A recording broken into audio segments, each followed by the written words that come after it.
Last but not least, Mr. Winston. Winston Zhang. Hello.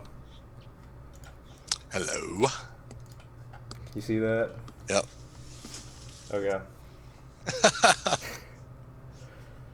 So, hi everyone. Thanks for coming. You didn't have a choice, but thank you. I'm Winston. This is my project. It's to make my cat skinny. Ah, jeez. Okay. So, my primary problem. I'm gonna be honest. I'm not the best parent. My cat's been kind of fat for like her entire life. And the problem with obesity is that increased weight on the joints can like increase your chance of getting arthritis, and then it makes it harder to exercise, which kind of perpetuates obesity. My vet recommends me to get my cat to exercise for 15 minutes a day, twice. So that's where my second problem comes in. I'm a college student. A 2018 article by USA Today estimates that students spend about 17 hours studying a week. And, that's kind of a drop in the bucket, but like online classes are kind of stressful and time management is hard. So, every day I'll just finish my work in the evening, and then Kitty doesn't get any exercise because Daddy's too tired. So in this position, I decided to make a design. My initial design, it attempts to mimic a human using a laser pointer, so the cat can chase it around. It uses 2 points of contact and a rail system. The challenges posed by this are that it's just hard, man. Like a rail system with like wheel bearings and like all the connections. Like I just didn't want to do that, so I streamlined it a little bit. So that's my current design. On the top, you see it's got the UVA engineering and Professor Dart. So it integrates the rotational control and mounting into 1 point of contact, and I just glued together motors. That's what I did.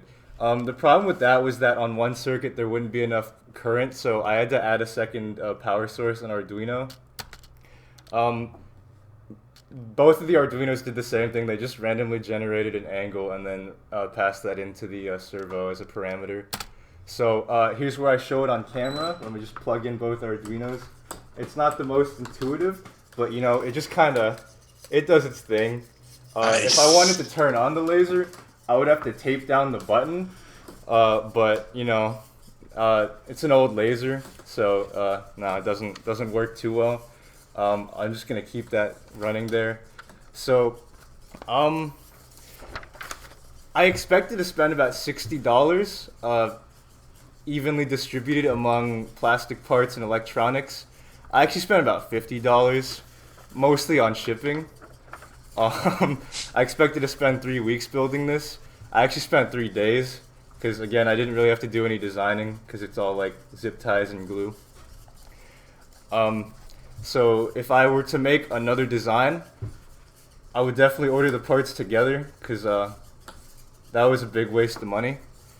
I would also integrate everything into one circuit because right now I would have to turn everything on like separately, which is not the best idea, not the best. It's not good. So that would also give me more control over the motors because I would be able to control them both using one script instead of 2 separate microcontrollers. And then I would also randomly generate delay values so that it's slightly more like random and it more realistically simulates a human holding the laser. Thank you everyone for watching. Stay healthy during the pandemic, and remember to keep your cat skinny. Excellent.